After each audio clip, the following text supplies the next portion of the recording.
সকাল থেকে আমরা জানাচ্ছিলাম তারেক রহমানের নির্বাচনী জনসভার খবর এবং এই মুহূর্তে তিনি কলাবাগানের যে জনসভা ছিল সেটি শেষ করে যাবেন হচ্ছে পীরজঙ্গি মাজার রোডে, সেখানেও জনসভায় যোগ দেবেন তিনি এবং সেখানকার সবশেষ পরিস্থিতি জানতে আমরা যুক্ত হব আমাদের সহকর্মী সুমন মাহমুদের সাথে। সুমন, শুনতে পাচ্ছেন নিশ্চয়ই। এখন আপনি তো পীরজঙ্গি মাজার রোডে আছেন, সেখানে তো তারেক রহমানের নির্বাচনী জনসভা আছে। তিনি সেখানে কখন পৌঁছাবেন বা পৌঁছেছেন কিনা এবং কখন জনসভা শুরু হবে এবং নেতাকর্মীদের মধ্যে উচ্ছ্বাস কেমন দেখছেন জানাবেন।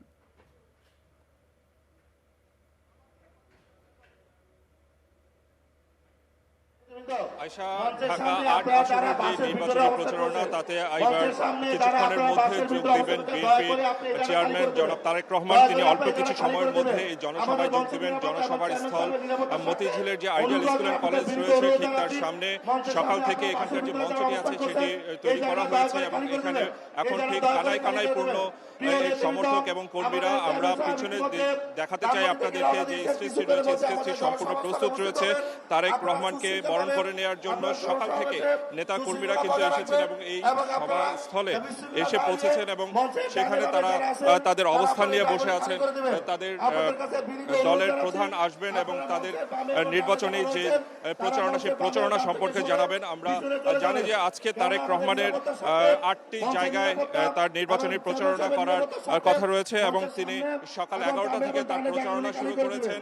ঢাকা 17 আসন থেকে বনানী থেকে শুরু করেছেন, তারপর তিনি কলাবাগান গিয়েছেন, সেখানে তার জনসভা রয়েছে। সেটি শেষ করে তিনি এই ঢাকা ৮ আসনের যে জনসভা স্থল রয়েছে মতিঝিলের পীরজঙ্গি মাজারের পাশে আইডিয়াল স্কুল অ্যান্ড কলেজের সামনে যে রাস্তাটি, সেখানে তিনি আসবেন আমরা আশা করছি। এবং বারবার কিন্তু মঞ্চ থেকে একটি বিষয় জানানো হচ্ছে যে অল্প কিছু সময়ের মধ্যে তারেক রহমান এই জনসভায় আসবেন এবং এই জনসভার মূলত ঢাকা ৮ আসনের বিএনপি প্রার্থী মির্জা আব্বাসের যে এলাকাটি, সেই এলাকাটিতে তিনি জনসভায় অংশ নেবেন।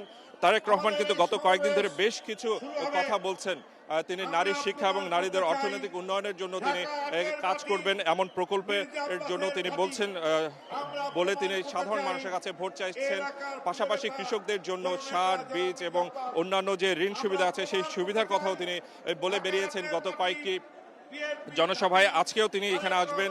এখানে এসে হয়তোবা আজকেও এই এলাকায় যারা আছেন তাদের যে সমস্যাগুলো আছে, দৈনিক এলাকার যে জনদুর্ভোগের বিষয়গুলো আছে সেই বিষয়গুলো তিনি তুলে ধরবেন এবং যত দ্রুত সম্ভব তার এই এলাকার যে সমস্যাগুলো আছে সমস্যাগুলো সমাধানের তিনি রূপরেখা দিবেন। পাশাপাশি নির্বাচিত হলে এই এলাকার যে জনপ্রতিনিধি নির্বাচিত হবেন বিএনপির যে মির্জা আব্বাস আছেন তাকে উদ্দেশ্য করে হয়তোবা বলবেন যে ভোট তার পক্ষে গেলে 13 তারিখের পর থেকে এই এলাকার মানুষের যে সমস্যাগুলো আছে সেই সমস্যাগুলো তিনি আইডেন্টিফাই করবেন এবং সেগুলো সমস্যা সমাধানে কাজ করবেন।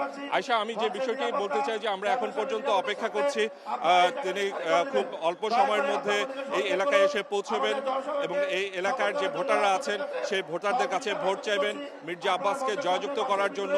আমরা সেই অপেক্ষায় এখন পর্যন্ত এই মতিঝিল এলাকায় অপেক্ষা করছি। আয়শা। সুমন, আপনাকে ধন্যবাদ। আমরা পরবর্তীতে আপনার সাথে আবারও যুক্ত হব।